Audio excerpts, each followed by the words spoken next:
Hi there, welcome to FCA Heart Matters. Thanks for joining me again today. I hope you had a good Sunday and you experienced the blessing of God.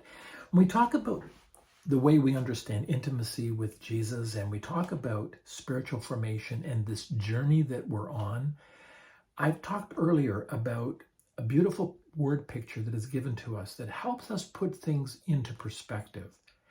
I go back to Genesis chapter 2, verse 6 very quickly. And I asked the question, what was the first thing that Adam saw when he became a living being? You remember the story, don't you? God is fashioning Adam from the dust of the ground, and he's putting the bones and the organs and the muscles all together, but he lay lifeless on the ground until God stooped over and breathed the breath of life into Adam. And Adam took it into not just his lungs for sure, but right into his spirit as one now created in the image of God. And the answer to the question, what was the first thing Adam saw when he became a living being? The face of God. As we began in creation with the face of God this close, so as we live out the new creation, we do well to do the same, keeping the face of God ever before us. It's Psalm 16, forever I put the Lord before me, David said. The danger is we try to look around it, we try to push him away and go on our own, and that's a very dangerous way to live. And so this first metaphor of what it means to experience spiritual formation, spiritual transformation, is keeping the face of God this close. But the second picture that I see that I think also reminds us of another side to this is given to us in John 13. Jesus is sitting with his disciples. They're having a very intimate meal, the Passover, and suddenly he raises a subject that seems out of place yet so pertinent. One of you is going to betray me. This causes a stir among them all, looking to themselves. Is it me? Is it me? No, it can't be me.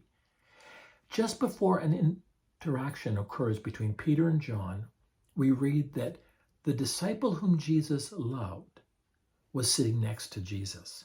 We know that to be John. That John understood his identity was that he was loved by Jesus, and that changed everything for him. So Peter hears these words of betrayal, notices John seated next to Jesus, and says, ask him who's going to betray him. And then we read these words that John leaned back onto the breast of Jesus. That word breast is a very important word. It's the word stephanos, and it's the word we get stethoscope.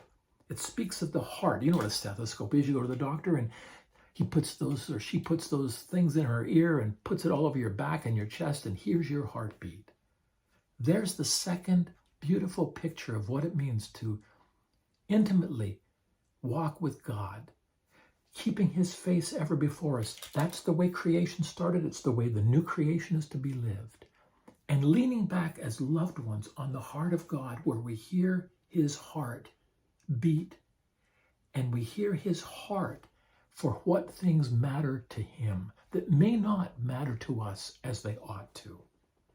So I would suggest to you that one of the ways we understand spiritual formation is to ever keep God's face close and our ear attuned to the heart of God. If we keep those two beautiful pictures in play, in real time, in our lives, we will do well as we move ourselves closer in intimacy with Jesus and are being transformed and conformed into his image.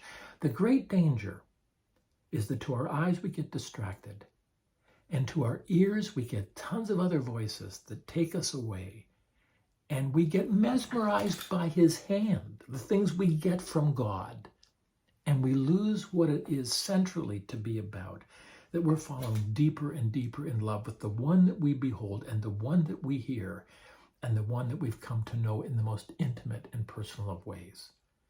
You know, I read a story years ago by Bill Butterworth. He talked about giving his son a birthday gift, and it was a choice. He said, what do you want for your birthday? And the son replied, well, a football or a soccer ball. And Bill was a bit frustrated. Well, which one? And the little boy responded with these words, if you have time to play with me, a football. But if you don't have time, a soccer ball, because a kid can play by himself. And Bill Butterworth understood at that moment that his son was not looking for the gifts from the giver, but he was looking for time with the giver himself. Keeping our eyes this close to Jesus, keeping our ear this close to his heart, will keep us from just chasing the things that we want from God and being distracted by this world that takes us away from God and puts our heart at risk. Remember, take care of your heart because your heart matters. God bless you.